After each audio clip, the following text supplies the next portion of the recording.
Hey there, just jumping on to say that this episode did experience some technical difficulties while recording, and so the audio quality isn't up to our usual standards. Apologies for that, and thanks for sticking with us.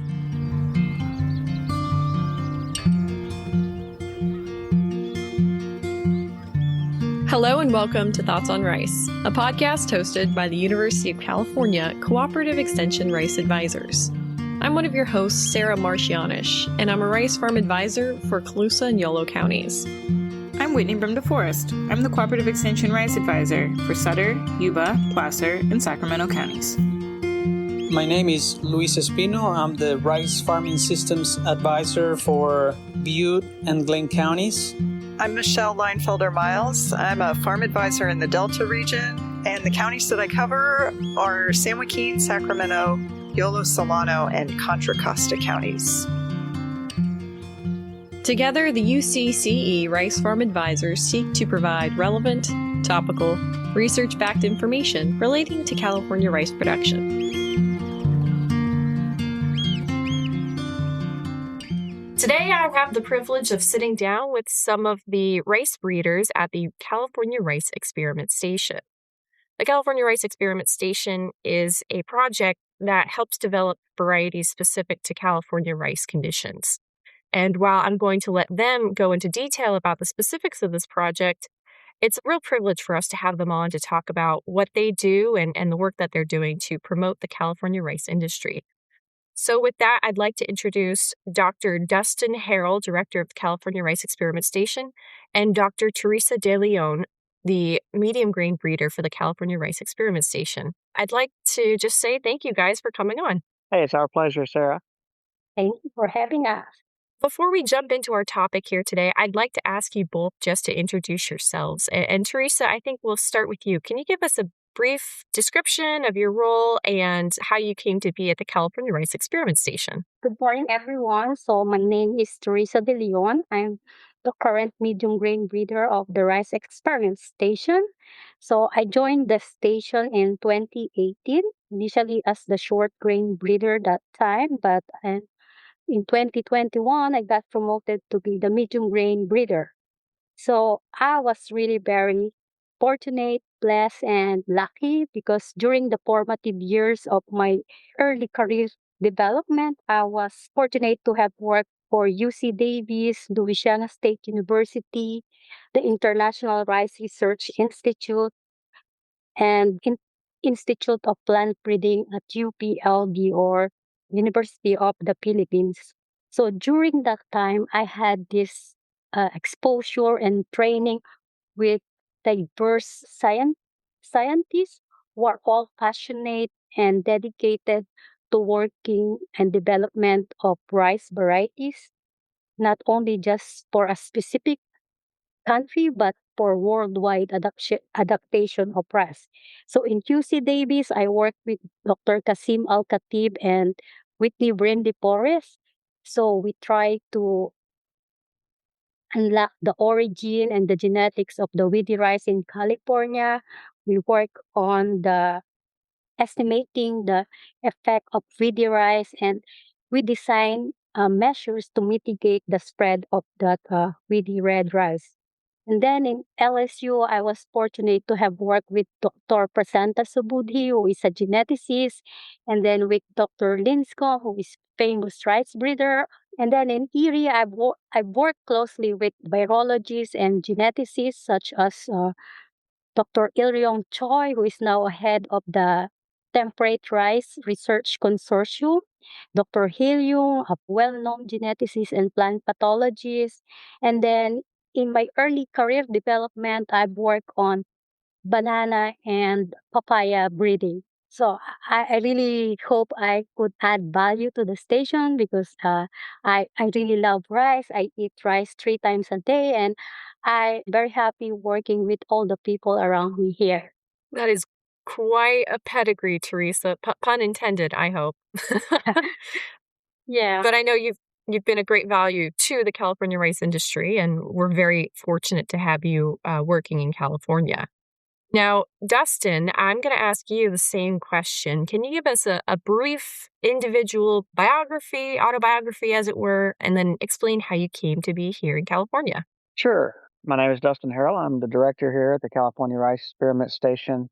Early in my career, went to school at Texas A&M University, got an undergraduate there, master's at Boston State University, and a PhD with LSU. Worked for LSU as an assistant professor to professor ranking for about 16 years. First as the research agronomist, the LSU Ag Center Rice Research Station, then as the state rice specialist, and then my last year there briefly as director of the LSU Rice Experiment Station. Came here to the California Rice Experiment Station in 2021, and I think we're doing some great things here. I'll agree with that. And I'll also, Dustin didn't mention this, but he is the recipient of the 2025 Rice Industry Award, which I think is, first of all, congratulations for that. But I think that really indicates how involved and how entrenched in the rice industry he is. Appreciate that, Sarah. No, it was quite an honor to be chosen among your peers for, what we've done so far in my career. It's been appreciate that.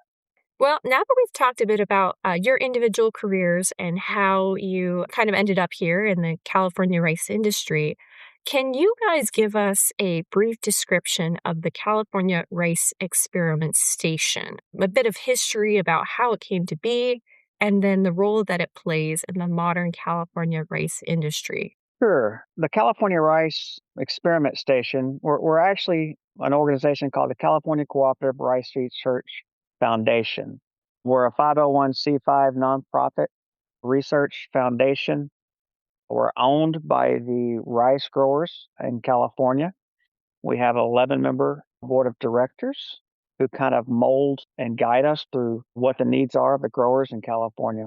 Our primary mission of the California Cooperative Rice Research Foundation Rice Experiment Station is to develop improved rice varieties and maintain foundation seed of all grain and market types for the benefit of California rice growers. So that's our main mission. Our main mission is to develop rice varieties for California, but we do work in collaboration with UC Davis and UCCE with all associated research. So in other words, we develop the varieties, but the university does all the agronomic research, fertility research, pathology, entomology, and weed science. And we work together and bring the UC on our farm and, to help with that types of research. So not only do we develop varieties, but we collaborate with other forms of research as well. And, all the varieties that we developed are grower owned, which is different from any other rice experiment station in the U.S., where most of those are either going to be privately owned by a for-profit company or owned by the university that own the rice breeding program. So our system is a little bit unique, and I think it's very beneficial. All the varieties, like I said, are grower owned, and only growers in California are allowed to grow the varieties that are developed for them. Our rice experiment station, we were established, we're over 100 years old, established in 1912. We have about 425 farmable acres here at the rice experiment station where we conduct our business. Yeah, no, great. I think that gives us an overview. Teresa, anything to add? Yeah, I do wanted to point out that we do work with USDA, with Dr. Tom Tai on the genetics of some grain quality traits. We also collaborate with a UC Davis professor from the food science for the sensory evaluation and proper eating and cooking quality of our medium grains. So our research project or research activities, all of the variety development we've been doing is fully funded by the rice growers. And so the varieties that we release are grower owned. And so the station produce the foundation seeds as well. And so those foundation seeds are sold to the growers at a very cheap price. And that allowed the growers to grow more rice here in California. Now, the history of rice breeding in California, as kind of mentioned, the station got started in 1912. But at that point, people had been growing rice in California, but what kind of varieties were they growing if they weren't specifically developed for California? Teresa, do you want to start us off with that? So I was not here yet, but based on my reading. So in the before 1960s, I believe the California were growing mostly three varieties only that time. So those are the Calrose, which is a medium grain, and there was Caloro and Colusa, which are short grain varieties. And it was not until after 1970s that the station engaged to accelerated rice breeding program. And then we were able to develop, following those years, we were able to develop high yielding varieties, semi dwarf varieties, early maturing varieties. We, we had some lighting resistant and blast tolerant varieties. So yeah. So in the beginning, the California grows short grains and eventually transitioned to mid-grain grains. Great, thank you. Dustin, anything to add on the early varieties grown in California? No, I think Teresa did a good job. Our first varieties that were released from the station were short grain varieties, Colusa and Caloro. And these weren't pedigree breeding varieties. These were selections that were made.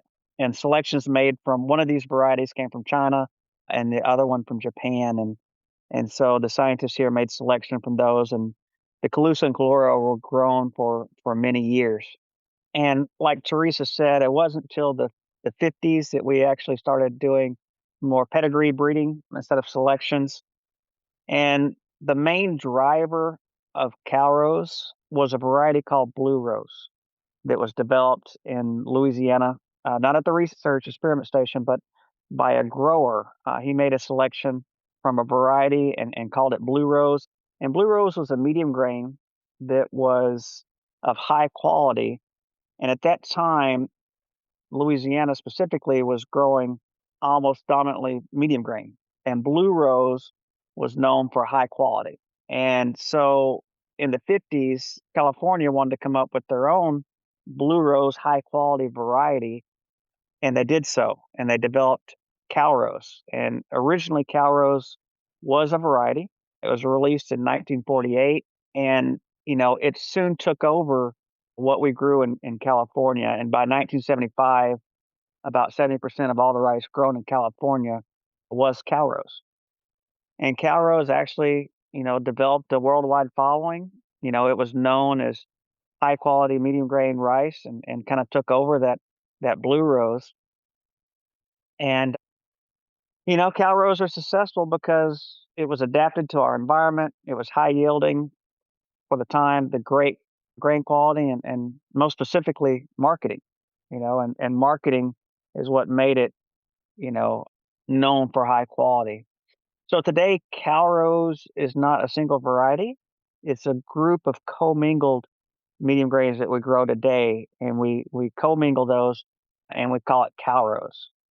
And Teresa's our medium grain breeder, and even though we're commingling 5 Calrose varieties together, the grain quality, the dimensions, the cooking quality, it's all very similar that you would think it's a singular variety. And that's part of the great breeding that our medium grain breeders do, is because they're looking at panicles from the early stages, from the F2s, and just looking at the panicles, does it look like a Calrose? And if it doesn't, it gets thrown out very early.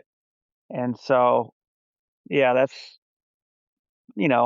almost 90% of what we produce in California is all Calrose medium grain. So very important part of our breeding program, and a very important part of the California rice industry is Calrose. And Teresa's bringing some new varieties in that class this year, actually.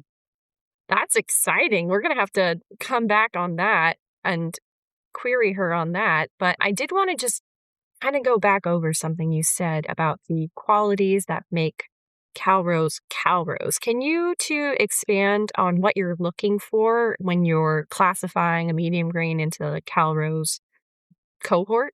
And Dustin, I'm going to ask you to start off with that. Yeah, so The breeders are making sure that, the grain dimensions and the grain size shape, the cooking qualities, that they all have to cook the same, look the same, and have great milling and milling stability, the correct amylose content, and they have to make sure that it's high yielding and protected from diseases. So a lot goes into developing a variety. When you talk about all these different variables our breeders are looking at, and for Calrose specifically, they have to be really closely similar. That way, when you commingle them or mix them together, that you can't tell that they're separate varieties. And one of the big knocks on quality throughout the world is whenever you have grain classes that have a lot of different varieties that are commingled. Maybe they're different size, different shape. They, cook a little bit different. Some have higher amylose, some have lower amylose. And then that creates a non-uniform product. And with Calrose, we want the product to always be uniform. And that's why we keep the number of varieties that are considered Calrose, low, and look at all these quality parameters and make sure that they fit before they're released. And maybe Teresa can expand on that. Sure. So, Calrose for us is synonymous to high quality medium grain. And so, what we really wanted to have is a profitable Calrose that is suitable to our Calrose market without compromising the heating and cooking qualities prepared by those Calrose consumers. And so when you look at a bag of Calrose in the market, you can clearly see that Calrose is very beautiful. The grains are gemstone-like. They appear like more like a gemstones. They're very translucent. They are free of contaminants. They have very low percentage of chalky grains. And and then when you try to cook Calrose, it really looks very very shiny or glossy. It is creamy looking rice. It is soft with sticky. It is sticky, but it is still intermediate sticky. It's not as sticky as the sweet rice, but not loose like the long grain. And then when you try and taste it, it's a little bit chewy. It's smooth inside your mouth. It has a mild taste, and so it's very suitable for sushi preparation and for everyday rice consumption.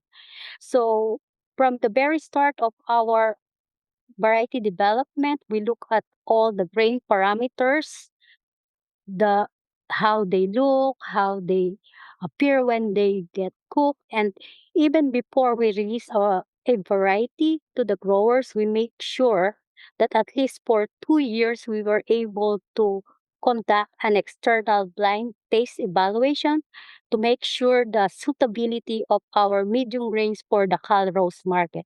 So what we usually do is we send paddy rice to the California mills and marketers, and they do their own milling and sensory evaluation of Calrose. And so that ensures that whatever we are releasing to the growers can be commingled with other medium grains in the rice currently grown in rice production in California. Great. Thank you for that description. And when you're talking about commingling, what varieties can be commingled and be contained within the Calrose cohort? Yeah, so I'll jump on that one, Sarah. We typically have 5 different Calroses that we're growing in California that are commingled and called Calrose. The first being M105. M105 is probably considered our earliest maturing Calrose variety.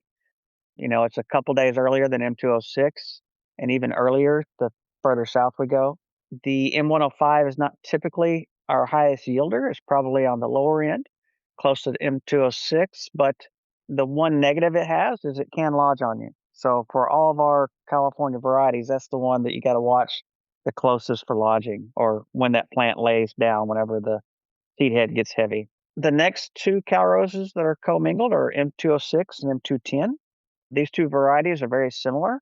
They're both early maturing, and their claim to fame is their stable milling. So, in other words, when this rice is harvested, lower grain moisture contents, they will still mill well and still produce that head rice that we're looking for with less brokens. M206 and M210 are very similar. In fact, M210 is simply M206 with an added blast gene. So they're basically the same variety, but M210 has that additional blast resistance. Then we go to M209. M209 is the first of our two longer maturing varieties. They're about a week longer than M206. M209 is our second highest yielder that we have out there. In fact, it's been our best miller over the last couple years for at least for the northern part of California. M209 has a really thick stalk, and so it has the most lodging resistance out of all of our other Calrose varieties. The one negative with that is, maybe that rice stubble at the end of the year is maybe a little bit harder to break down than, say, some of our earlier varieties. It's probably more susceptible to smut as compared to our other varieties as well. Then our last variety that we commingle is M211. M211 is again a late maturing variety, about 7 days later than M206, but it's by far our highest yielding variety that we have out there right now. And it does have a couple problems. The first problem that it has is milling. The milling really falls off on this variety as the grain dries down, producing more brokens, which is really undesirable. And then we saw back when we had a heat wave back in 2022, and we had some really hot days and hot nighttime temperatures during grain fill. And what we found out is genetically, M211 had a higher potential for chalk than our other Calrose varieties. And chalk is that opaque areas that you can get in rice. Sometimes they'll call them white bellies, but opaque areas that you can't see through. So rice, you really want to be translucent. And when it has a lot of chalk, it's non-translucent and visually unappealing. So visual quality is down with chalk. So those are kind of some of the issues we have with 211. And it looks like Teresa's come up with a replacement for 211, actually. Teresa, can you explain what this replacement variety is and what it's going to be called? Okay, so just last week we have proposed the release of an experimental line 18 Whiter 3018, and we named it as M212. So this particular variety has broader and more durable blast resistance because it contains the PIB and PIZ resistant genes. So compared to M210, which is a blast resistant gene, it has a second PIZ blast gene, which is also for blast disease. It's like rice with a booster shot for blast disease. So it's very high yielding, equally high yielding as M211. So on average, it gives us 92 sacks per acre, which is 4% yield bump over the M210. And it performs really very well, especially in Colusa, Butte, Sutter, Yuba, Yolo, and even in San Joaquin, the yield potential can be as high as 104 sacks per acre down there. So it also has a superior grain quality, very similar with M210 and M206. We sent it to the mills and they unanimously agreed that it is suitable to the Calrose market. It flowers at 90 days, which is 4 days later than M210, but still 2 days earlier than M211. It also has a seedling vigor similar to M210. And so it has a pedigree that traces back to M210 and M206. Essentially, it is genetically 99.9% M206. So it will be a good alternative or options for those growers who are growing M206 and M210, especially in places where they have observed the blast disease. Yeah, no, I think you got the nail on the head. So M212, we're really excited about. We only have a little bit of foundation seed this year, so It's only going to be in the hands of seed producers.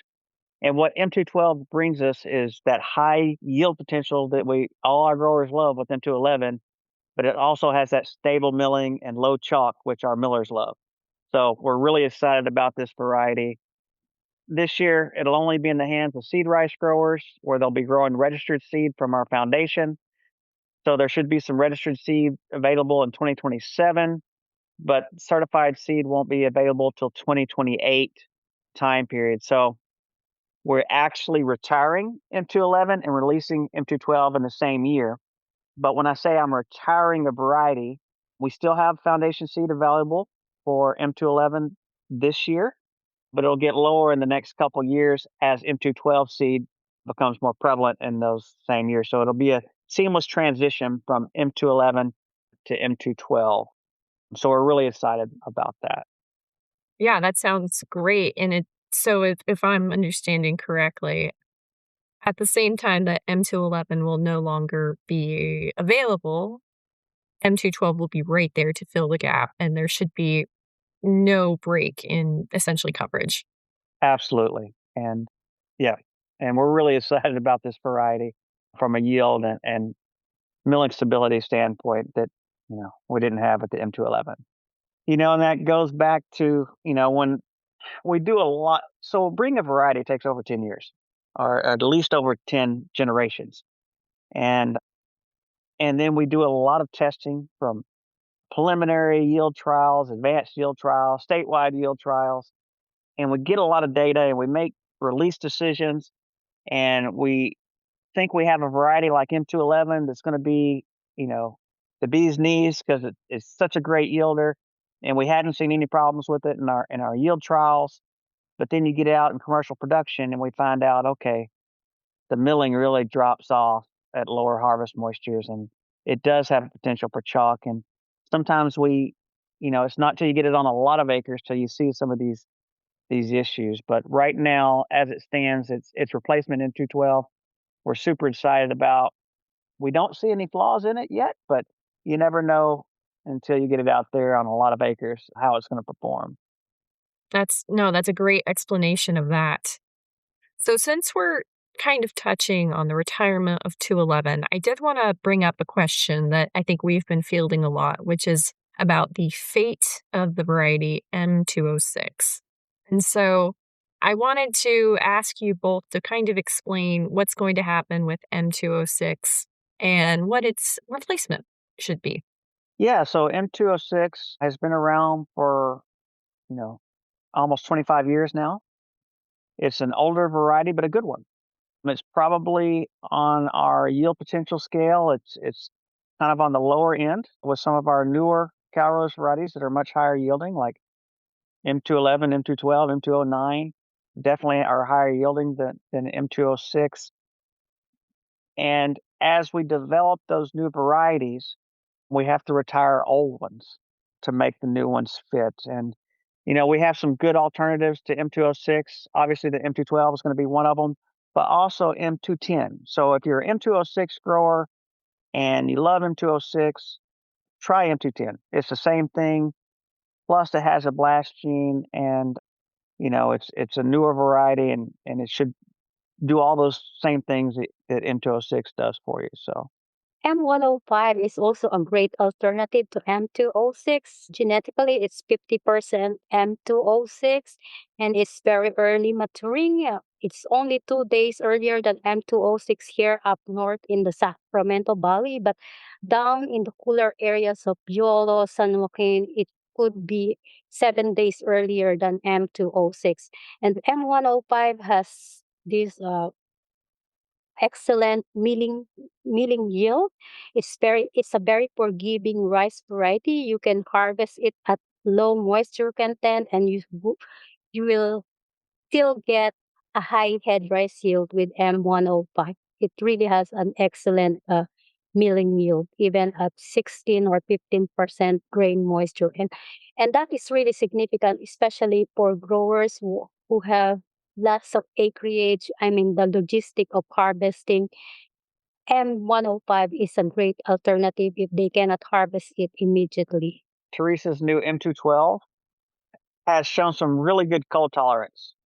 It is kind of considered a longer maturing variety, but it's in between that M210, M206, and the M211. It's a couple days shorter than the M211 and M209, but a few days later maturing than the M210 and M206. But Teresa, whenever she's done her background with this, we know that M206 has excellent cold tolerance, meaning when the nighttime temperatures get below 55 at night, when that panicle is forming in the boot, during that stage, nighttime temperatures below 55 can start blanking grain even before it comes out of the boot. And our cold tolerant varieties are less susceptible to that than some of our other ones. And M206 was probably one of our most stable ones, M210 as well. But this new variety, M212, has shown, at least in our cold studies that we've done during its development, has shown to be very cold tolerant. Also, Teresa might mention it, it gets cold tolerance from the M206 and M210 background that it has in it. But she also has an older variety that has a lot of cold tolerance on the other side of the pedigree that's given additional cold tolerance. So we're really excited about the M212 as well from a cold tolerance standpoint. Yeah, the M212 is from the statewide variety trial. So M212 was tested for 7 years by UCCE in the statewide variety trial. And from the yield data that we had, the M212 actually beat the M206 in Yuba and even in San Joaquin. So it has a great cold tolerance. And it looks like that M212 is also more lodging resistant than M206. So if there are some growers who don't like their rice to be lodging during harvest, I think this one is very promising. That's a great note there. Now, Teresa, I did want to ask, we kind of touched on this earlier, but the other new varieties that you're working with, can you explain a little bit about them and what some of their qualities are? Yeah, sure. So right now, my aim is really to develop a very early maturing medium grade that we can offer as an alternative to M105. So M105 is really great. It is early. It has high milling yield, and uh, it has excellent grain quality. But it's really not a great yielder. I mean, at least for the variety trial, it is not the overall winner. And so right now, at least we have these three promising lines in the pipeline, and they are very promising because they are early maturing. If they are as early, one is as early as M105. It is offering a 6 to 5% yield advantage over the M211. It is flowers at 86 days. It has low chalky grains and high milling yield. So it's still at the very early stage of the statewide variety trials. So we'll see. We usually, what keeps us from releasing a variety every year is that our varieties are usually tested for multiple years in the statewide variety trial. But if we can reduce that for at least 3 years, we hope we can come up with by 2028, if not in the near future. Absolutely. Any other varieties you want to touch on here?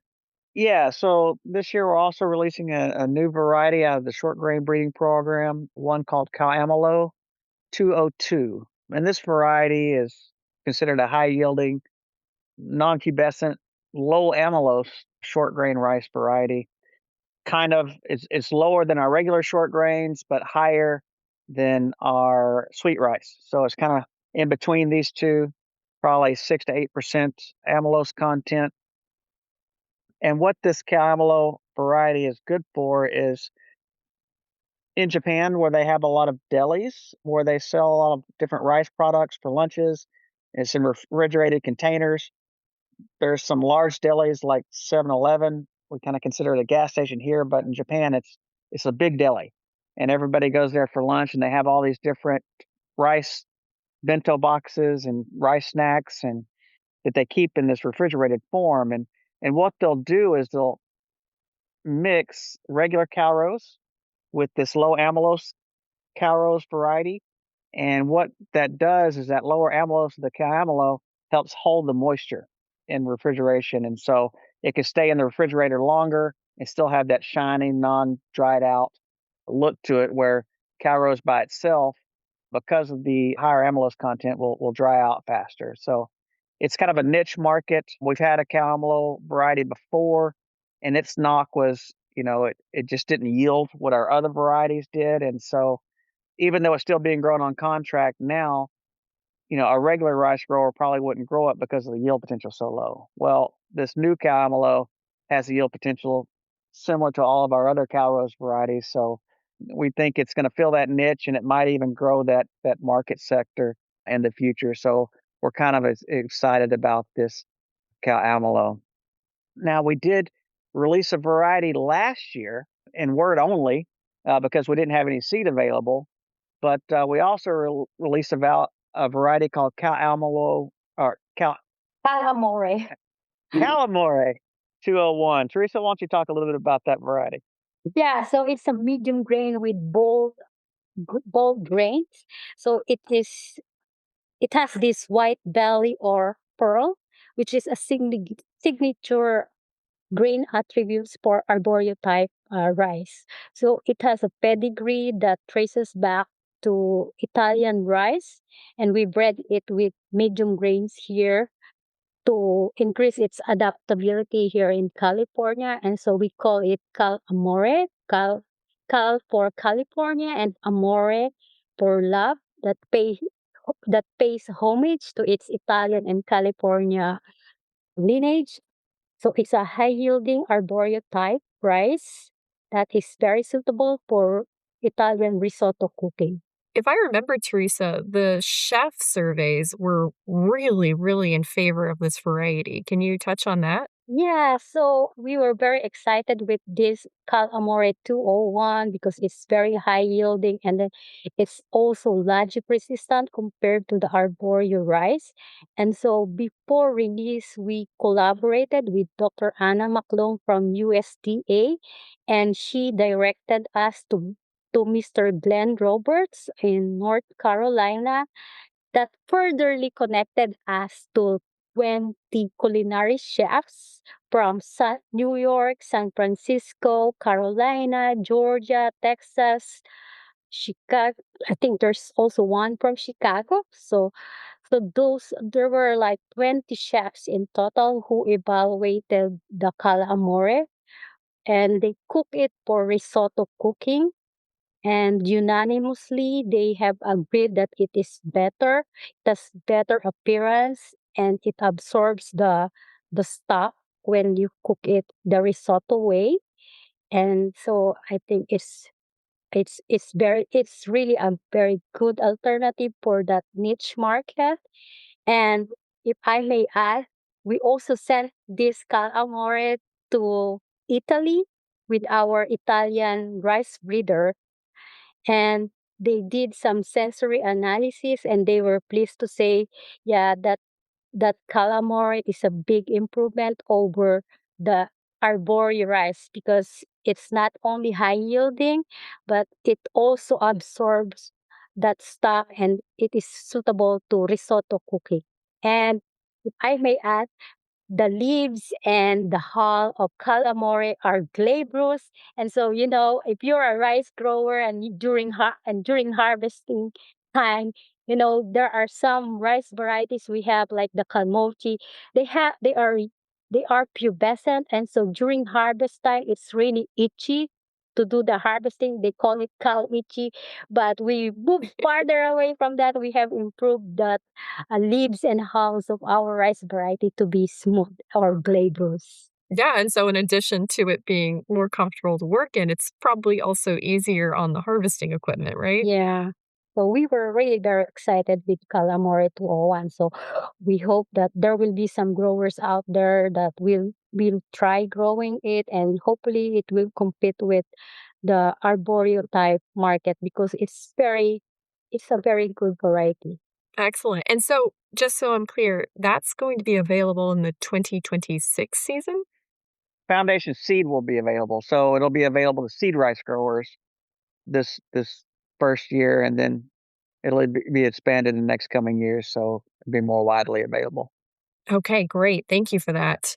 So it sounds like you guys have done a lot of work in getting some of these new and improved varieties into the California rice market. And I know we mentioned a little bit about the short grain and the long grain programs. We're going to have Dr. Frank Milana and Dr. Namal Sharma on as well. And we're going to talk a bit more in depth about their programs later on, not in this episode, but later on in a different episode, because they've got some really interesting programs that they're working on as well. With that, I'm going to ask you too, is there any other information you'd like to share about the California rice varieties? Well, we'll have I believe we'll have our field day on August 26 or 27. Is it? Yeah, August 26th. It's going to be on a Wednesday. And our field day is basically our celebration for our research for the year, where you can come in and we'll have indoor talks, but we'll also have talks in the field, and breeders and the extension agronomists and researchers with UCCE and UC Davis will be out there speaking as well. You can see the weed science research and learn about everything that's going on in the rice industry. So we invite you all to come out, and we'll even feed you lunch afterwards. That's a great program. I think that's probably my favorite field day of the year, not only because of the food, but it's just a great opportunity to meet with rice growers and people in the rice industry all over California. So very, very highly recommend anybody who's in the area to go and attend. And with that, I'm going to ask you too, is there anywhere we can direct people to learn more about the information that we've talked about today?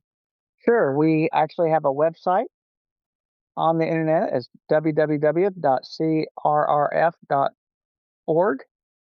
And you can get on there and find out more about our varieties and more about the station and everything you want to know. So with that, I'd like to just really extend our thanks and appreciation for you two taking the time out of your day to come and talk with us about this. We're going to have you both on if you're willing at some point. But again, just really appreciate your time and your expertise, and as well as your service to the California rice industry. Thank you, Sarah. Appreciate being here, and thanks for having us on. Thank you, Sarah. Thank you for having us here.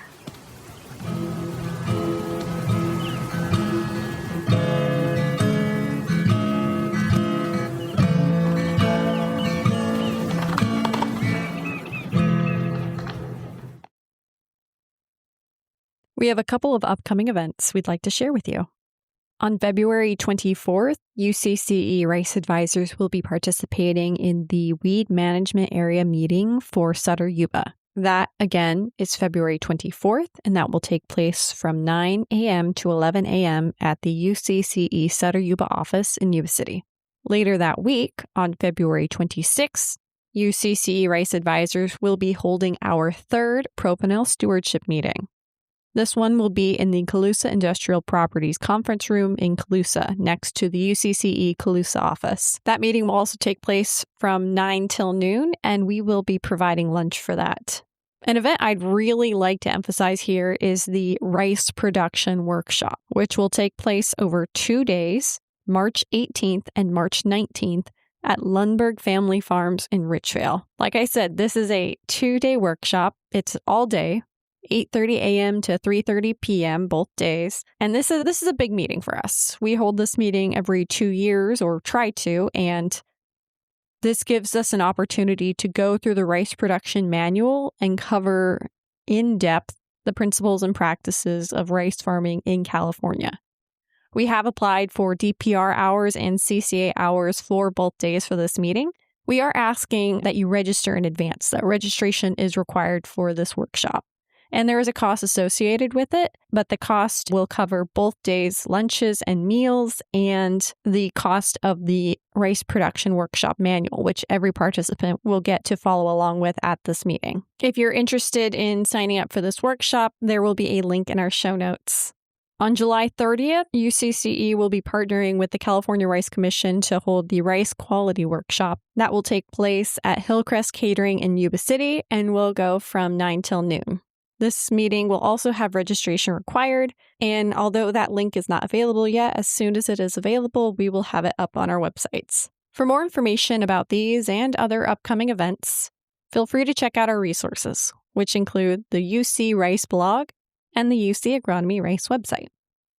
In terms of other resources you might want to take advantage of, you can also look at our newsletters, which include Rice Briefs, which covers Colusa Yolo, Rice Notes, which covers Yuba Sutter, Rice Leaf, which covers Butte and Glen, and Field Notes, which covers rice in the Delta region of California.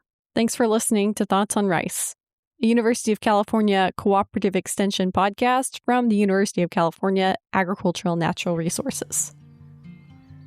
You can find out more about this podcast on our website, thoughtsonrice.buzzsprout.com. We'd love to hear from you, whether it's from using our text link in the show notes, a survey submission in our feedback form, also in the show notes, or in a comment or rating on your podcast streaming service of choice. You can email me with any comments, questions, or concerns at smarsh@ucanr.edu. Another year has begun, and it feels like planting is right around the corner. And remember, like the growers like to say, have a rice life. Mention of an agrochemical does not constitute a recommendation, merely the sharing of research findings. Always follow the label is the law. Find out more at ipm.ucanr.edu.